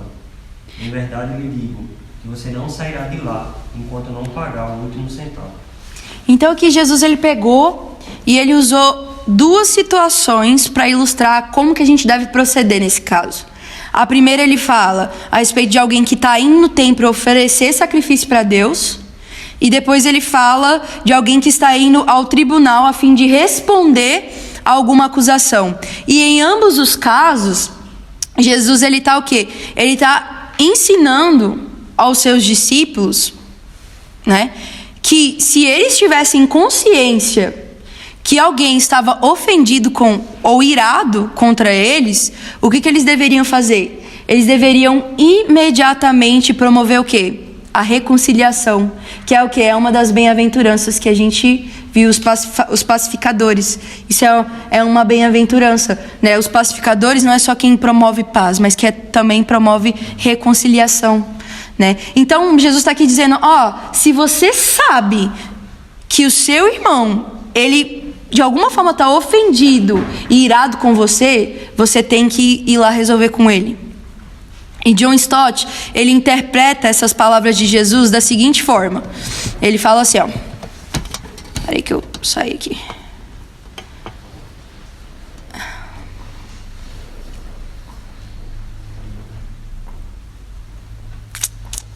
Ele fala assim, se vocês... Cara, presta atenção como que John Stott, ele interpreta essas palavras de Jesus. Ele fala assim, se você estiver na igreja, no meio de um culto de adoração, e de repente se lembrar de que seu irmão tem um ressentimento contra você, saia da igreja imediatamente e vá fazer as pazes com ele. Não espere que o culto termine. Procure o seu irmão e peça perdão. Primeiro vá, depois venha. Primeiro vá reconciliar com seu irmão. Depois venha e ofereça a sua adoração a Deus. Se tiver uma dívida e o seu credor levá-lo ao tribunal para receber o dinheiro dele de volta, acerte as contas com ele rapidamente. Entre num acordo antes de chegarem ao tribunal. Faça-o enquanto ainda estiverem a caminho do tribunal e pague a sua dívida. Caso contrário, ao chegarem no tribunal, será tarde demais. O seu acusador o processará diante do juiz e o juiz entregará à polícia e você acabará na cadeia. Você não sairá de lá até que tenha pago o último centavo. Por isso, o pagamento antes da prisão seria muito mais sensato. Cara, eu achei esse exemplo, assim, incrível, essa forma que John Stott, ele traz, né? Então, o que Jesus está ensinando sobre o mandamento de não matar é que, além de não abrigarmos os pensamentos, né, e os sentimentos homicidas em nosso coração, nós devemos dar passo para nos reconciliar com o nosso irmão o mais rápido possível. Tá vendo que Jesus, ele vai aumentando o padrão? Se a gente acha que as bem-aventuranças ali eram um padrão alto, olha aqui. Se a gente acha que as leis e os mandamentos era uma forma de justiça muito alta, Jesus está falando assim, a sua deve exceder. Por quê? Porque, gente, vamos olhar para isso aqui.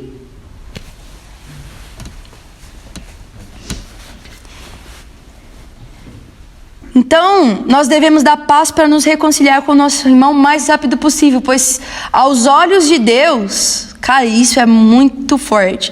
Aos olhos de Deus, a nossa adoração não tem valor nenhum se a gente estiver nutrindo pecado no nosso interior, da qual nós temos consciência.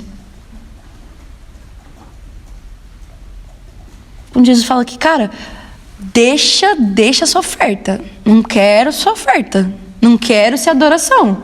Se o seu coração você está nutrindo um pecado que me desagrada, que é, você tem consciência disso, que é o sentimento de ira, que é como um homicídio. Lloyd Jones, ele diz, segundo Jesus, é melhor deixar Deus esperando por nossa adoração do que oferecê-la com todos esses sentimentos pecaminosos. Caraca! Meu Deus, Lloyd Jones, ele chega assim, cortando tudo aqui. Ele fala assim, melhor deixar... Ele interpreta dessa maneira, e eu falo assim, cara, é isso que Jesus estava tentando dizer aqui. Ele está falando assim, é melhor, meu amigo, você deixar Deus esperando pela sua adoração do que você oferecer sua adoração com esses sentimentos pecaminosos dentro de você. Então, nós podemos estar bem com Deus enquanto estivermos cometendo... Não, na verdade, nós não podemos estar bem com Deus enquanto nós estivermos cometendo injustiça contra o nosso próximo. Então, nós devemos nos apressar em endireitar as coisas com os nossos irmãos, nos livrando desse obstáculo que nos impede de oferecer uma oferta aceitável a Deus. Então, uma oferta aceitável a Deus diz a respeito disso. E João, ele reafirma isso em outro versículo da primeira carta de João. Alguém abre lá para mim. 1 João 4, versículo 20 ao 21. Bom, Débora, Tchau. A gente está falando assim, né, que o cerne do sermão do monte, assim, do que Jesus está falando, é sempre voltando para o interior e para a intenção do coração. Até nessa questão mesmo da reconciliação com o irmão, ele reforça essa questão interior, porque para não deixar que haja margem para que seja um método externo. De você saber que um irmão, assim, tem um irmão que está com algum problema, você sabe, tem aquele ressentimento, e você chegar lá e vou dizer, te perdoo, está feito, Deus. Então não é sobre aquele, Sim. Ainda não é sobre o ato externo só da reconciliação, mas sim sobre a intenção do coração de estar reconciliado com o seu irmão. É isso. É muito forte. Sim, é isso. João 4, 20 ao 21. Quem abriu pode ler, por favor. Se alguém afirma, amo a Deus, mas odeia seu irmão, é mentiroso. Pois se não amamos nosso irmão, a quem vemos, como amaremos a Deus, a quem não vemos? Ele nos deu este mandamento: quem ama a Deus, ame também seus irmãos. E adianta a gente vir para uma reunião, levantarmos as nossas mãos, dizermos a Deus quanto nós amamos, cantarmos, orarmos, falando, Deus, como eu amo o Senhor, se a gente odeia o nosso irmão, se a gente está alimentando um sentimento de ira contra o nosso irmão no nosso coração. João, ele está aqui falando, se você diz que você ama a Deus e você odeia o seu irmão, você é mentiroso. Isso é pesado, meus amigos. Agora vai me dizer que o evangelho é esse evangelho algodão doce que querem apresentar aí fora? Ai... Por isso que eu comentei, sim, que eu acho que o Sermão do Monte ele precisa começar a ecoar um pouco mais dentro das comunidades, porque se a gente começar... gente, não é a mensagem de Paulo, não é a mensagem de Pedro, que não estou tirando a importância das cartas de Paulo, né, toda a escritura é inspirada por Deus, mas, cara, aqui é o próprio Deus encarnado falando, pregando algo. Se Jesus, como eu usei de exemplo aqui, né, na primeira aula, se Jesus viesse aqui hoje, em carne, né, aqui na nossa comunidade, e fosse pregar, o que ele ia pregar? O Sermão do Monte, que é um chamado o quê? Ao arrependimento, a mudança de rota, mudança do nosso caráter corrompido, da nossa natureza pecaminosa, para recebermos o caráter de Cristo em nossas vidas. E aí vamos continuar, vou ter que dar uma corrida aqui, que a gente já está quase pegando aqui o horário, e eu queria terminar isso hoje para a gente já entrar em outra coisa na semana que vem. Mas vamos lá, o próximo aí é o quê? Adultério. Alguém lê aí para mim, por favor, verso 27 ao 30.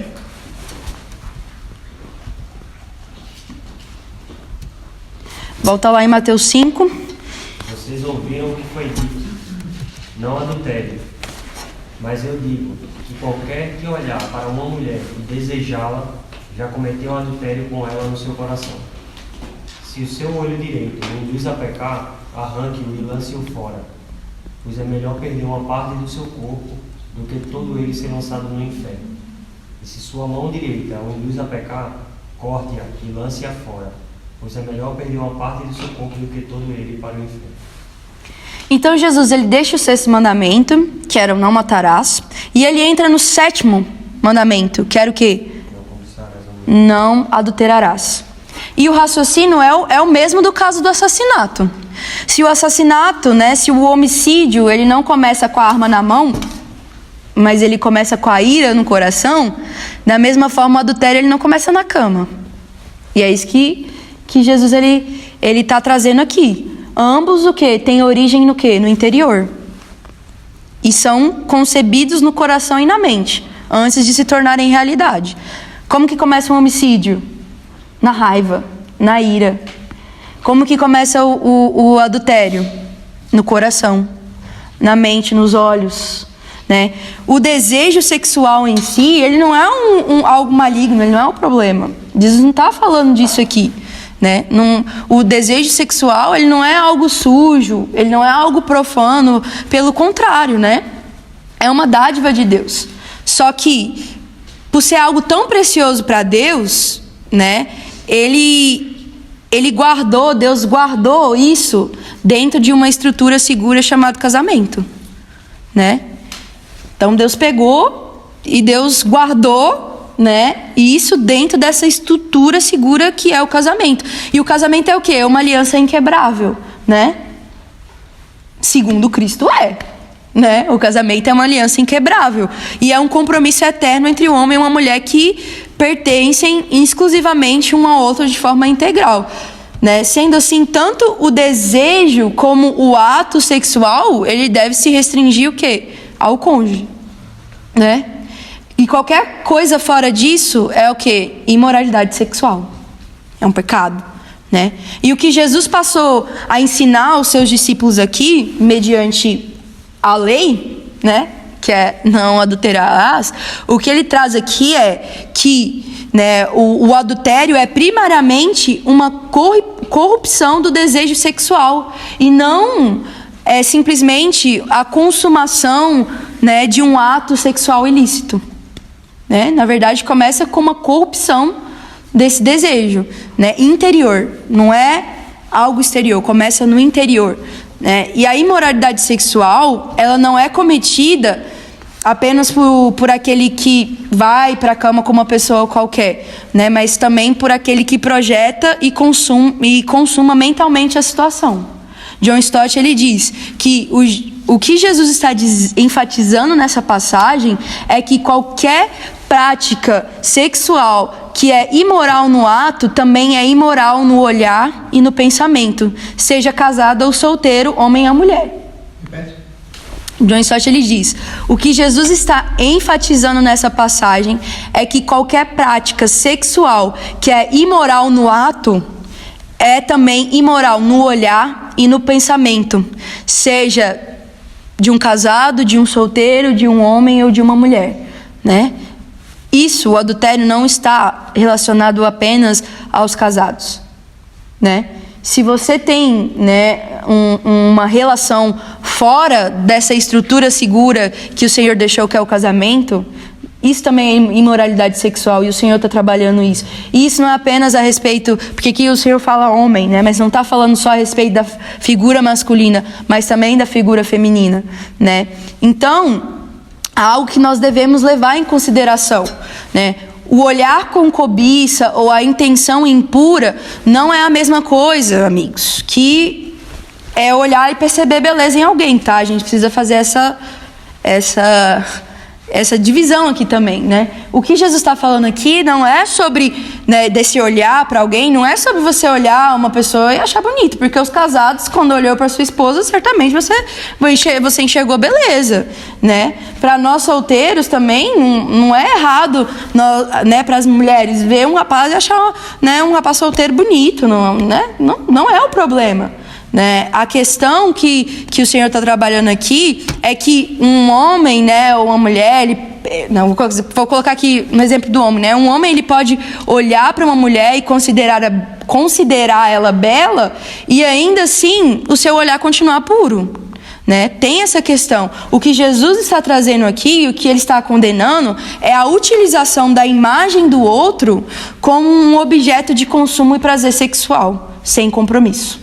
É isso que Jesus está trabalhando aqui. E aqui Jesus ele fala o mandamento e ele explica a profundidade dele. Jesus não está só falando aqui não adulterarás. Ele está falando aqui da profundidade dele, porque ele fala assim, ó, se você sequer olhar, olha a profundidade disso. Se você sequer olhar, só que mais do que isso, ele também vai nos ensinar a evitar a tentação. Olha aí no versículo 29. Leia aí para mim alguém, por favor. Vamos ler de novo. Verso 29. Se o olho direito o leva a pecar, arranque-o e jogue-o fora.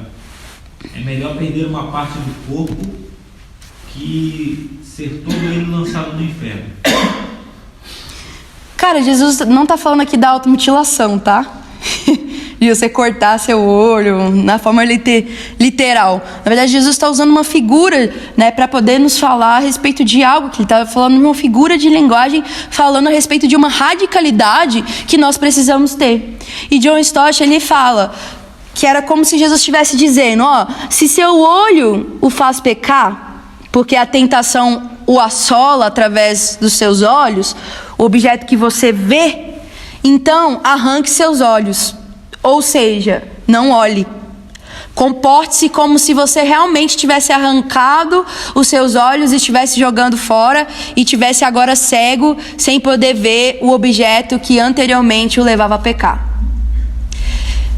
Repito, se a sua mão ou seu pé o fazer pecar, porque a tentação ela te assola através de suas mãos, coisa que você faz, ou dos seus pés, lugares que você visita, então corte-os fora. Ou seja, não faça, não vá. Comporte-se como se na realidade você tivesse cortado e jogado fora os seus pés e as suas mãos, e tivesse agora aleijado e sem poder fazer as coisas ou visitar os lugares que anteriormente o levavam você a pecar. Então, aqui Jesus está falando de uma radicalidade, ele está falando assim, ó, não é você arrancar o seu olho, é se algo produz você uma tentação, uma cobiça, cara, para de olhar. Sabe, disciplina o seu olho a não olhar. Se, né, as suas mãos, aquilo que você faz, né, te leva a uma tentação, cara, tipo assim, não faz, que as mãos falam, né, daquilo que você do seu faz, né, do seu comportamento, né, os pés falam do lugar que você vá. Se você se você tem um lugar determinado que você vai, que isso de alguma forma, né, ativa em você, te tenta esse lugar de você pecar, de cobiça, né, de imoralidade sexual, não vá nesse lugar. É o que Jesus está tentando trazer aqui. E, cara, não existe diálogo ou amizade com a tentação, meus amigos. Né? Não existe. Não existe. E a gente precisa entender isso. Não existe diálogo nem amizade com a tentação. Por quê? Porque o pecado, ele começa primeiro com a tentação. Por isso que a gente falou que se a gente começar a lidar com a tentação, tipo assim, se a gente começar a confessar mais as nossas tentações, não só diante de Deus, mas para o corpo, a gente vai começar a lidar menos com o pecado. O problema é que a gente tem problema em confessar a nossa tentação e a gente tem problema em lidar com a radicalidade com a tentação. A gente alimenta ao invés de a gente cortar. Fugir da aparência do mal. Fugir da aparência do mal. Então, né, a gente deve se prevenir de cair em tentação, mortificando aquilo que nos leva a pecar. E esse é o caminho da santidade ensinado aqui pelo Senhor no Sermão do Monte, né? E por mais ofensivo e precioso e necessário que seja algo que possuímos ou algo que nós fazemos, se isso for fonte de tentação, cara, deve ser cortado e lançado fora. A gente precisa ser radical em relação a isso, né? E entender que nós devemos nos desvencilhar e nos abster de tudo que nos leve ao pecado.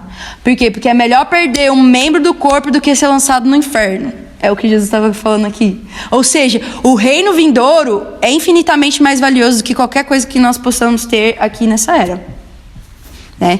Então, se a gente sabe que algo, né, nos faz alimentar esse lugar, então a gente precisa pegar e lançar isso fora, nos livrar de todo o embaraço, né, e fixar os nossos olhos em Cristo, né, que nos aperfeiçoa. Amém? Vamos seguir aí, ó. Versículo 31 a 34. Divórcio. Alguém lê para mim? Verso 31 a 32, desculpa. Foi dito também: aquele que se divorciar da sua mulher deverá dar-lhe uma certidão de divórcio.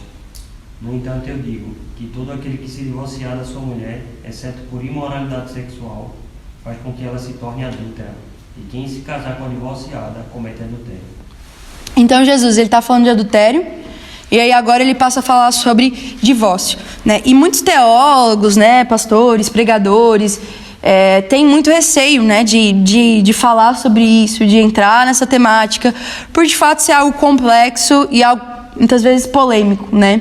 Mas falar, né, a gente sabe que falar sobre isso muitas vezes gera um incômodo, né? Principalmente por quê? Porque o divórcio, ele se tornou algo comum na nossa geração, né? O que a gente mais vê hoje é isso, né? E houve uma grande mudança de valor na nossa sociedade, né? E muitos não deram conta, muitas vezes não se deram conta disso, dessa mudança de valores que a sociedade muitas vezes está trazendo para nós, né? E essa mudança foi acontecendo lentamente, se desenvolvendo por um longo período de tempo. E hoje, muitas pessoas encaram o divórcio, né, e o novo casamento como uma realidade normal da vida. A gente mais vê aí, pessoas até mesmo dentro da igreja, até mesmo líderes, tipo assim, pastores, pessoas que estão à frente de lideranças da igreja no 3º, 4º, quinto casamento. É bizarro, mas é verdade. Por quê? Porque começou a se tornar algo, uma realidade normal, sabe? Só que, cara, é algo devastador. O divórcio é algo devastador. E não são as poucas as pessoas que têm as suas emoções afetadas por terem passado por essa experiência que é tão negativa. Eu mesmo sou uma dessas, né? Que, infelizmente, passou por essa experiência de ver os pais se divorciando. Uma quebra de aliança que, no caso dos meus pais, não tinha respaldo bíblico. E eu sei o quanto isso foi devastador para mim. E o quanto foi um processo de cura e de restauração do Senhor no meu coração a respeito disso. E quantas são as pessoas que, às vezes, vivem por consequência dessa quebra de aliança. Que nós estamos falando de uma quebra de aliança, de uma quebra de aliança que se desenvolve no casamento. E algo que começou para a nossa sociedade ser normal. E é algo que, às vezes, a gente não fala, né? A gente não fala muito sobre isso, né? É muito polêmico. Já desculpas para justificar. Sim, né? Só que assim, cara, esse foi um tema que Jesus ele escolheu trazer como parte do seu sermão. Então, se Jesus mencionou isso no seu sermão, é porque é algo relevante para ele. Se Jesus falou a respeito do divórcio no seu sermão, é porque de alguma forma isso é relevante. A tendência, isso de forma prática, né? A tendência daqueles que... E claro, gente, existem situações, momentos, estações, nível de... A palavra deixa claro, né? Enfim, mas assim, de forma prática, né? Onde houve isso de forma, tipo assim, de forma, assim, onde acontece, geralmente onde acontece o divórcio, onde se provoca isso, ou de forma mesmo estando no nível de maturidade, de conhecimento de Deus, se provoca e se comete isso, você começa a olhar o histórico, após essa quebra, todos os outros mandamentos começam a se tornar relativos. Toda outra forma de santidade começa a se tornar relativa. Então abre porta, abre precedente para muitos outros. Você pega, por exemplo, um líder que passou por isso e ele continua exercendo liderança, ele relativiza o que ele fez, e isso torna ele refém do relativismo, porque ele vai ter que relativizar tudo diante dos irmãos que também querem cometer não só isso, mas tantos outros pecados, tantas outras coisas. Sim. Alguém abre rapidinho para mim em Mateus 19 e lê de 1 ao 9, para a gente ver como interpretar essa passagem aqui. Mateus 19, 1 ao 9. Quem achar pode ler, bem rapidinho, por favor. Acabou de dizer essas coisas, Jesus saiu da Galiléia e foi para a região da Judéia, do outro lado do Jordão. Grandes multidões o seguiram e ele as curou ali. Alguns fariseus aproximaram-se dele para pô-lo à prova e perguntaram-lhe: é permitido ao homem divorciar-se da sua mulher por qualquer motivo? E Jesus respondeu: Peraí, só segura aí. Por o quê? Divorciar por qualquer motivo. Pode continuar. E aí Jesus respondeu: vocês não leram que, no princípio, o Criador os fez homem e mulher? E disse: por essa razão, o homem deixará pai e mãe e se unirá à sua mulher, e os dois se tornarão uma só carne. Assim, eles já não são dois, mas sim uma só carne. Portanto, ninguém separe o que Deus uniu. Então eles perguntaram: então por que Moisés mandou dar uma certidão de divórcio e mandá-la embora? Jesus respondeu: Moisés permitiu que vocês se divorciassem das suas mulheres por causa da dureza do coração de vocês. Eita. Mas não foi assim desde o princípio. No entanto, eu digo que todo aquele que se divorciar da sua mulher, exceto por imoralidade sexual, e se casar com outra mulher, comete adultério. Tá exemplificado aqui pra gente. O próprio Jesus exemplificou aqui. Que tem um padrão, gente. Tem um padrão que Jesus deixou desde o início, desde o princípio. Deus tem um padrão a respeito desse assunto, né? E quando eu quebro uma aliança, eu não estou apenas destruindo uma pessoa, mas eu estou quebrando um projeto de Deus. Algo que Deus deixou desde o início. Então, o divórcio não é a vontade de Deus, embora exista exceções, tá bom? Que devem ser tratados, né, com a comunidade, né, com os pastores, né? Isso é algo, né, que existe muitas coisas por trás. Existem tratativas práticas que precisam ser feitas. Exatamente. Né? Então, assim, só que a gente precisa entender que o divórcio não é a vontade de Deus. Isso precisa ficar claro para nós. Ele também deixa bem claro o motivo do divórcio, né? Sim. O divórcio se começou por causa da dureza do coração. A insensibilidade de um para com o outro. É a dureza do coração. Cara, isso é muito profundo. A dureza do coração é isso, né? Quando você mais não se importa com o próximo, né? Com o outro que você está. É a indiferença daquilo. Então, ao mesmo tempo que esse assunto é complexo, ele também é simples se a gente olhar. Gente, está aqui, Mateus 19, do 1 ao 9. Se a gente lê isso aí, a gente entende o que Jesus queria dizer aqui. Um sermão do monte. Vou dar um exemplo prático, né? Até para evitar pensamentos equivocados a respeito do que a gente está falando. Vou dar um exemplo bem simples. Se cometiam vários excessos, né? Em muitas denominações religiosas, por exemplo, antigamente. O cara espanca a esposa, né? Por isso que é necessário essa questão da comunhão, da unidade, das tratativas, do meio de presbitério, pastoreio. É muito necessário isso. Por quê? Porque tem gente que levava no radicalismo e fala assim: não, isso você tem que suportar, por exemplo. Tem que aguentar isso. Até a mulher morrer, né? Até a mulher morrer. Então, assim, só para deixar claro, gente, que assim, a gente não tem como a gente, por exemplo, assim, falar sobre isso e fechar hoje aqui o assunto, porque é a questão do momento de cada caso, situação, que a Débora está falando, ela está sendo enfática tipo assim, da onde nasce, né? E que essa não é a vontade do Senhor. Sim. Por exemplo, agora a mulher, o marido espanca ela, né? Além, tipo assim, além de ser imoral, também tem a ver com leis naturais de hoje. Então assim, o óbvio tem que ser dito, infelizmente, né? Então a gente deixa claro até mesmo para que as pessoas não tenham essa consciência de que, os caras são contra o divórcio mas é fulano, Então existem tratativas que precisam ser, por isso que tem que conversar, né? A pessoa tem que se expor. Tem casos que, por exemplo, se a pessoa não torna isso conhecido, não fala, né? Às vezes tem um excesso de religiosidade que atrapalha e que impede as pessoas de... Yes. Em questão de violência, hoje acontece muito, né? E muitas pessoas escondem. O problema é que, por meio dessas concessões, hoje se separam de qualquer coisa. Sim. Né? Então o negócio não é o ato em si, né? É como as outras coisas que Jesus fala ali.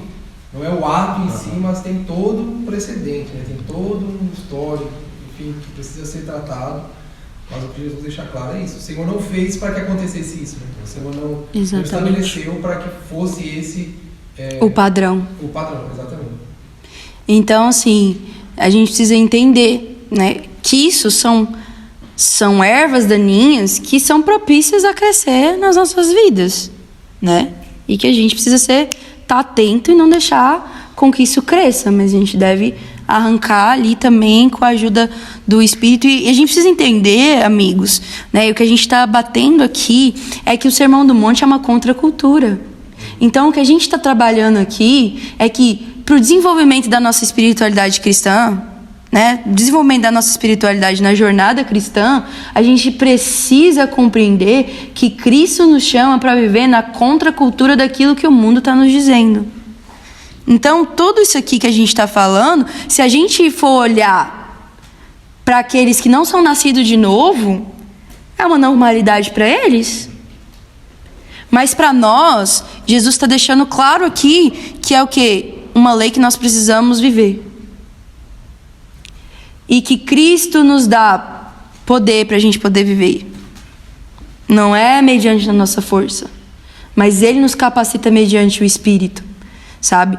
Então, o Sermão do Monte é essa contracultura, e enquanto todos estão dizendo que está tudo bem, o divórcio, né, os discípulos de Cristo, a gente deve, né, continuar dizendo, não está tudo bem. Né, esse não é o padrão de Deus, mas, como o Jessé falou, por isso que eu falei no início aqui, né, que muitos teólogos, muitos pastores, muitos pregadores, né, eles têm, eu não vou dizer nem que, tipo assim, eles não querem entrar nisso, mas eles têm uma sensibilidade para entrar nesse assunto por causa disso, não só por causa da banalização do assunto, mas também porque isso envolve muitas outras coisas, e é muito mais profundo do que o que eu estou tentando discorrer. Mas o que eu estou tentando aqui é trazer o que Jesus está dizendo. Aqui tem um padrão que Jesus está trazendo. E se Jesus falou sobre o divórcio, então é importante para ele, de alguma forma. Não importa o que o mundo está fazendo com isso hoje, né? Exatamente. É um fundamento para nós. Né? Exatamente. Então, assim, meus amigos, a gente vai terminar na próxima terça, né? A gente tem aí mais... 1, 2, 3. A gente falou, né, de 3 aí. Além da gente ter falado, né, ali da influência do cristão, a gente deu uma recapitulada nas bem-aventuranças, a gente falou ali da influência do cristão, como que é essa influência, o que é ser sal, o que é ser luz, né? A gente falou um pouquinho dessa comparação de Jesus em relação à lei, né, que Cristo não vem para anular a lei, né? Ao contrário, ele vem para cumprir, ele vem também para nos dar força, e aqui ele vem trazendo ali as leis, e ele vem trazendo uma reinterpretação das leis, e não só isso, ele vem nos ensinar a como cumprir essa lei, né? E que vem falando de uma questão aí que não é externa, mas é o quê? Interna. Então, novamente, no desenvolvimento da nossa espiritualidade, a gente precisa entender que ela começa no nosso interior. Ela começa aqui, ó, no nosso caráter sendo desenvolvido. A nossa maturidade espiritual, de novo, né? Ela não se dá por aquilo que a gente faz, não é pelo nosso muito fazer, né?